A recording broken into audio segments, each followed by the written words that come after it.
ನೋಡಿ, ಪಕ್ಷ already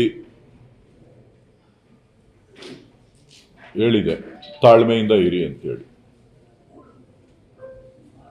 so ಇವತ್ತು ರಾಹುಲ್ ಗಾಂಧಿ ಅವರು ಕೂಡ ಮೈಸೂರಿನಲ್ಲಿ ಭೇಟಿ ಮಾಡುವಂಥ ಸಂದರ್ಭದಲ್ಲಿ ಸೂಕ್ತ ಸಮಯದಲ್ಲಿ ಸೂಕ್ತ ನಿರ್ಧಾರ ತಗೋತೀವಿ ಅಂತ ಹೇಳಿ ತಿಳಿಸಿದ್ದಾರೆ. ಸೊ ಹಾಗಾಗಿ ಡಿ ಕೆ ಶಿವಕುಮಾರ್ ಅವರು ಮೊದಲಿಂದನೂ ಕೂಡ ಪಕ್ಷದ ಶಿಸ್ತಿನ ಸಿಪಾಯಿ. ಸೊ ಪಕ್ಷದ ಹಿತದೃಷ್ಟಿಯಿಂದ, ಶಾಸಕರ ಹಿತದೃಷ್ಟಿಯಿಂದ ಸೊ ಎಲ್ಲವನ್ನೂ ಕೂಡ ತಾಳ್ಮೆಯಿಂದ ಎಲ್ಲ 140 ಶಾಸಕರನ್ನು ಒಟ್ಟಾಗಿ ತೆಗೆದುಕೊಂಡು ಹೋಗಬೇಕು ಅನ್ನೋ ಗುರಿಯನ್ನ ಇಟ್ಕೊಂಡು ಪಕ್ಷದ ಆದೇಶಕ್ಕೋಸ್ಕರ ಕಾಯ್ತಾ ಇದೆ.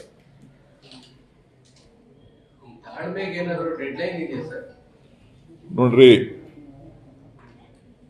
ಅಧಿಕಾರ ಯಾರಿಗೂ ಅಷ್ಟು ಸುಲಭವಾಗಿ ಬರಲ್ಲ. ನಾನು ಮೊದಲೇ ಹೇಳಿದ್ದೀನಿ, ನಮ್ಮ ಅಣ್ಣನ ಹಣೆಯಲ್ಲಿ ಬರೆದಿದ್ರೆ ಮುಖ್ಯಮಂತ್ರಿ ಆಗ್ತಾರೆ ಅಂತೇಳಿ. ಈಗಲೂ ಅದನ್ನೇ ಹೇಳ್ತೀನಿ. ಸೊ ಮುಖ್ಯಮಂತ್ರಿ ಹುದ್ದೆ ಬಹಳ ಸುಲಭವಾದದ್ದಲ್ಲ, ಅಷ್ಟು ಸುಲಭವಾಗಿ ಸಿಗುವಂಥದ್ದಲ್ಲ. ಯಾರ್ಯಾರು ಎಲ್ಲರೂ ಸೇರಿ ಇದಕ್ಕೆ ಭಾಗಿಯಾಗಬೇಕು. ನಮ್ಮ ಗುರಿ ಇರೋದು 2028ರ ಚುನಾವಣೆ. 2028ರ ಚುನಾವಣೆಯನ್ನ ಪಕ್ಷ ಒಗ್ಗಟ್ಟಾಗಿ ತೆಗೆದುಕೊಂಡು ಹೋಗಬೇಕಾಗ್ತದೆ. ಸೊ ಆ ಒಂದು ನಿಟ್ಟಿನಲ್ಲಿ ಪಕ್ಷದ ತೀರ್ಮಾನಕ್ಕೋಸ್ಕರ ಶಾಸಕರುಗಳ ಹಿತದೃಷ್ಟಿಯಿಂದ, ನೊಂದ ಕಾರ್ಯಕರ್ತರುಗಳ ಹಿತದೃಷ್ಟಿಯಿಂದ ಎಲ್ಲವನ್ನೂ ಕೂಡ ತಾಳ್ಮೆಯಿಂದನೇ ನೋಡಬೇಕಾಗ್ತದೆ, ತಾಳ್ಮೆಯಿಂದನೇ ಇರಬೇಕಾಗ್ತದೆ.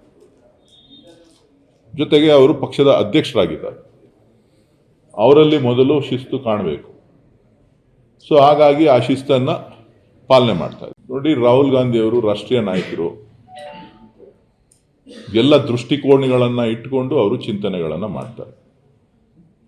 ಇಡೀ ದೇಶದ ರಾಜಕೀಯ ಪರಿಸ್ಥಿತಿಗಳನ್ನು ಅವಲೋಕನ ಮಾಡಿ ಚಿಂತನೆಯನ್ನ ಮಾಡಬೇಕು.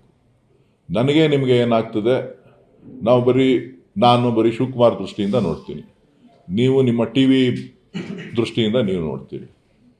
ಸೊ ಇನ್ನೊಬ್ರು ದೃಷ್ಟಿಯಿಂದ ನೋಡ್ತಾರೆ. ಯಾರೋ ಮಂತ್ರಿ ಆಗಬೇಕು ಅನ್ನೋರು ಮಂತ್ರಿ ದೃಷ್ಟಿಯಿಂದ ನೋಡ್ತಾರೆ, ಇನ್ನೊಬ್ರು ಯಾರೋ ಚೇರ್ಮನ್ ಆಗಬೇಕು ಅನ್ನೋರು ಚೇರ್ಮನ್ ದೃಷ್ಟಿಯಿಂದ ನೋಡ್ತಾರೆ. ಆದರೆ ರಾಹುಲ್ ಗಾಂಧಿ ಅವರು ಇಡೀ ದೇಶದ ಎಲ್ಲ ಬೆಳವಣಿಗೆಗಳ ದೃಷ್ಟಿಯಿಂದ ನೋಡಬೇಕಾಗ್ತದೆ. ಸೊ ವಿವಿಧ ವಿದ್ಯಮಾನಗಳನ್ನು ಗಮನಿಸಬೇಕಾಗ್ತದೆ. ಸೊ ಹಾಗಾಗಿ ಎಲ್ಲವನ್ನು ಚಿಂತನೆ ಮಾಡಿ ಎಲ್ಲರ ವಿಶ್ವಾಸವನ್ನು ಗಳಿಸಿ ಮಾಡಬೇಕು ಅಂತಕ್ಕಂಥದ್ದು ಪಕ್ಷದ ನಾಯಕರ ತೀರ್ಮಾನ. ಆ ವಿಶ್ವಾಸ ನಮಗಿದೆ. ಯಾವ ವರ್ಗ, ಈ ವರ್ಗ, ಆ ವರ್ಗ ಅಂತಿಲ್ಲ. ಎಲ್ಲ ವರ್ಗದ ಮತಗಳು ಕೂಡ ಕಾಂಗ್ರೆಸ್ಗೆ ಬೇಕು. ಒಬ್ಬ ರಾಜಕಾರಣಿಗೆ ಒಕ್ಕಲಿಗರ ಓಟು ಬೇಕು, ಲಿಂಗಾಯತ ಓಟು ಬೇಕು, ಪರಿಷ್ಠ ಜಾತಿ ಓಟು ಬೇಕು, ಪರಿಷ್ಠ ಪಂಗಡದ ಓಟು ಬೇಕು. ಹಂಗನ್ಬಿಟ್ಟು ಒಬ್ಬರದೇ ಓಲೈಸ್ಕೊಳ್ಳುವಂಥದ್ದೇನಿಲ್ಲ. ಎಲ್ಲರ ಓಟು ಮತಗಳು ಕೂಡ ಬಹಳ ಮುಖ್ಯ ಆಗ್ತದೆ. ಸೊ ಎಲ್ಲೋ ಒಂದು ಕಡೆ ಇದು ರಾಷ್ಟ್ರಕ್ಕೆ, ರಾಜ್ಯಕ್ಕೆ ಅಭಿವೃದ್ಧಿಗೆ ಕುಂಠಿತ ಆಗುವಂತ ಬೆಳವಣಿಗೆಗಳು ಯಾವುದು? ಈ ಜಾತಿ ಮೇಲೆ ನಡೆಯುವಂತ ರಾಜಕಾರಣಗಳು. ಸೊ ಶಿವಕುಮಾರ್ ಅವರು ಯಾವತ್ತೂ ಕೂಡ ಪಕ್ಷಕ್ಕೆ ನಿಷ್ಠರಾಗಿದ್ದಾರೆ ಹೊರತು ವ್ಯಕ್ತಿಗೆ ನಿಷ್ಠರಾಗಿಲ್ಲ. ಅವರು ಪ್ರತಿ ಭಾಷಣದಲ್ಲೂ ಕೂಡ ಹೇಳ್ತಾನೆ ಇರ್ತಾರೆ, ನಾನು ಪಕ್ಷಕ್ಕೆ ನಿಷ್ಠೆಯಿಂದ ಇದ್ದೇನೆ ಅಂತ ಹೇಳಿ. ಕೆಲವರು ವ್ಯಕ್ತಿಗೆ ನಿಷ್ಠೆಯಿಂದ ಇರ್ತಾರೆ. ಸೊ ಕೆಲವರು ಅಧಿಕಾರಕ್ಕೋಸ್ಕರನೇ ಇರ್ತಾರೆ.